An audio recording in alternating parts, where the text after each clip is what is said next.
চাওক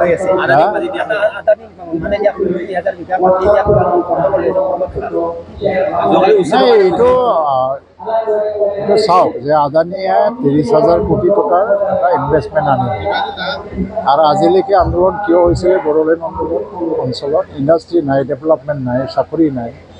ইণ্ডাষ্ট্ৰী নাহিলে চাকৰি নাহে। এডভান্টেজ আছামত আদানীয়ে বহুত হাজাৰ কোটি টকা অসমৰ কাৰণে বিনিয়োগ কৰিব কৈছে। এতিয়া BTC অঞ্চলতে তেওঁ থাৰ্মেল পাৱাৰ প্ৰজেক্টটো বনাব খোজে। আৰু যিটো এৰিয়াত চোৱা হৈছে তাতে কিছু অংশ মানে দুটামান গাঁও তেওঁলোকে অবজেকশ্যন জনাই আছে। বাকীবিলাকত কোনো অবজেকশ্যন নাই, কাৰণ তেওঁৰ কাৰণে বহুত ডাঙৰ মাটি লাগে। আৰু এনেকৈ BTC প্ৰশাসনৰ পৰাও জবৰদস্তিকৈ জাপি দি পেলাই ইয়াত মাটি ল'বলৈও যোৱা নাই। আলোচনা বিলোচনা চলি আছে, যদি এগ্ৰিমেণ্ট হয় কি কি কণ্ডিশ্যন আছে প্ৰমোদ বড়ো ডাঙৰীয়া নিজে মানে ইয়াৰ আলোচনাৰ প্ৰক্ৰিয়াটো চলাই লৈ গৈ আছে। তো আদানীয়ে আমাক বিনিয়োগ কৰিব, আমাক লাগে। আৰু যদি আমাক নালাগে, আপাৰ আছাম বা মধ্য আছাম যিকোনো ঠাইত লৈ যাবৰ কাৰণে ৰেডি, মাটি দিবৰ কাৰণেও ৰেডি। আজিকালি ইণ্ডাষ্ট্ৰিটো মানে নালাগে বুলি কোৱা মানুহ নাই। ইভেন মানে সেই সময়ত যিবিলাক বামপন্থী আছিলে, কিবা আছিলে, তেওঁলোকে সদায় পুঁজিপতি বা কিবা কৈ পেলাই মানে ইণ্ডাষ্ট্ৰীয়ে বাধা দিছিলে। কিন্তু আজিকালি ইণ্ডাষ্ট্ৰী বাধা দিয়া মানুহ নাই।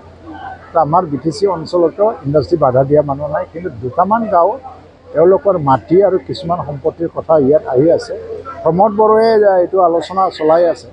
যদি অগত্যা নহয় বিকল্প আমি মাটি পাব লাগিব, তথাপিও আমি ইণ্ডাষ্ট্ৰীটো ৰাখিব লাগিব। এইবাৰ বহু মাটি 3,600 বিঘা মাটি থাকে। মাটিটো লাগিবই, কাৰণ এই মাটিবিলাকটোতো PRF আছিলে, প্ৰপ'জ ৰিজাৰ্ভ ফৰেষ্ট, কাৰো নামত নাছিল। এতিয়া BTCয়ে কি কৰিব খুজিছে যে এইটো মানি লোৱাৰ পিছত এটা আণ্ডাৰষ্টেণ্ডিঙত আহিব খুজিছে, যিসকল পৰিয়াল আছে তেওঁলোকক মাটি পাট্টা দিয়া হ'ব। এনেও মাটি পাট্টা নাই, PRF হয়, প্ৰপ'জ ৰিজাৰ্ভ ফৰেষ্ট। তো আমাক লাগে নে নেলাগে? এতিয়া ইয়াত বিনিয়োগ লাগে বুলি আন্দোলন চলি আছে।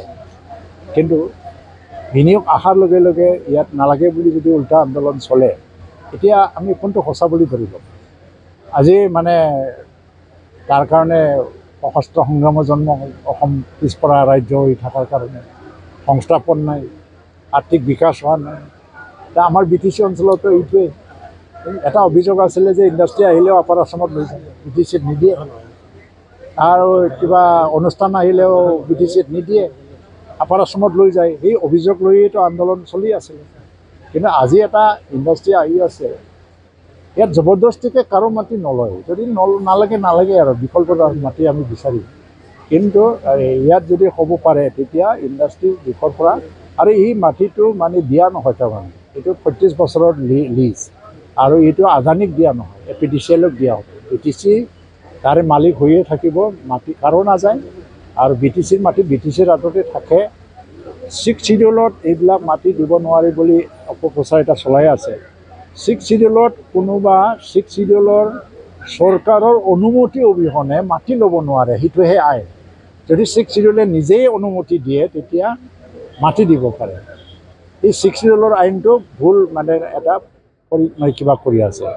আজি যদি এইটোৱেই হয় তেতিয়া ইয়াৰ ওপৰতো হ'ব নালাগিছিল।